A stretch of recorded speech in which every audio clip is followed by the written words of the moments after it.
Lots of efforts there, unprecedented in many ways. Joining me now is Heinrich Grossbongardt, who is an aviation consultant at Expairtise Communications, and Taha Arvas, who's a journalist at Daily Sabah. Gentlemen, thanks very much for joining us. Taha, I wanted the ambition, 90 million at this point, nearly 200 million when it's completed. But what does it tell us about the benefits that this aviation hub or this airport is going to have for Turkey's economy? I think this was a no-brainer for Turkey. There are many things that are very specific to Turkey, to Istanbul specifically, that a lot of other hubs in the world can't take advantage of, and that is we are in the Middle East, and we are in the middle of the Middle East, frankly. So if you travel from London to Shanghai, or from Indonesia to New York, or wherever it is, where Turkey is I believe within 9 hours of 90% of the world's population, which puts it in a unique position. You can't say the same about most other places. And one other thing that it's really important to note is that over 60% of all Fortune 500 companies in the world are located within 10 miles of an airport hub. That's an incredible number. Yep. So businesses very much value being near a hub, and that's why this is very important for Istanbul and for Turkey. But what economic benefits does it have? Oh, so in this respect, you will be able to attract these type of businesses. I mean, for example, Foxconn, the manufacturer of Apple phones, for example, is located on an airport's in an airport, frankly, because this means quicker transport of products and goods, importing and exporting, and this is the benefit that it will have. It'll attract businesses and firms that want to do business in the world, frankly. So it's not just the strategic location, but it does have an impact on Turkey's economy as well. Sure. Heinrich, you began with talking about the ambition and the magnitude of this airport. What picture does it paint for Turkey's aviation sector? I think it is something which will move Turkey's aviation sector in the next league, in a global sense. This airport is a strong competitor to the hubs in the Middle East. These are hubs without an O&D market. Nobody wants to or wanted to go to Dubai in the first place. They have no population there, no significant population. In contrast, Istanbul is a destination itself. Turkey is a huge market which the other hubs don't have, and I think that is a tremendous advantage, because big companies, as you said, they have a reason to be here. They have the reason to be here because they have a workforce, they have a market to serve, plus in the future they have excellent connections around the world. That's an interesting connection that you're talking about. But Taha, I want to focus a little bit about Turkey's flagship carrier. They now have a bigger home. This reflects on their growth as well, as a major competitor in the region.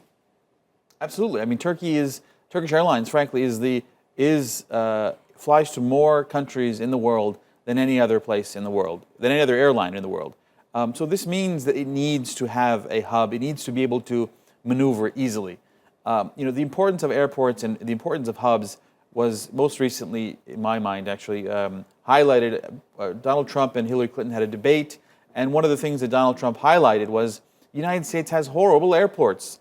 He actually came out and said this. He said, for example, if you look at Hamad Airport in Qatar, it's in Doha, it's amazing. So he actually mentioned these airports by name, which was made by a Turkish contractor. So in this respect, the importance of airports and their impact on financials for companies, as you said, talking about Dubai and the UAE, over 40% of UAE's GDP comes from, indirectly or directly, from it being a global transport hub. That's an amazing number. Obviously, it won't be that large for Turkey. Turkey is a much larger country with a much larger GDP, but this means that this is something that Turkey had no choice but to do. Most recently, because as you know, Turkey's current largest airport was bursting at the seams. If anyone's flown out of there, there was no more room to maneuver. And the airport that was built outside of the city, 20 years ago, 25 years ago, is now centrally located within the city. So they had no choice but to open up a much larger airport. You wanted to add something to that?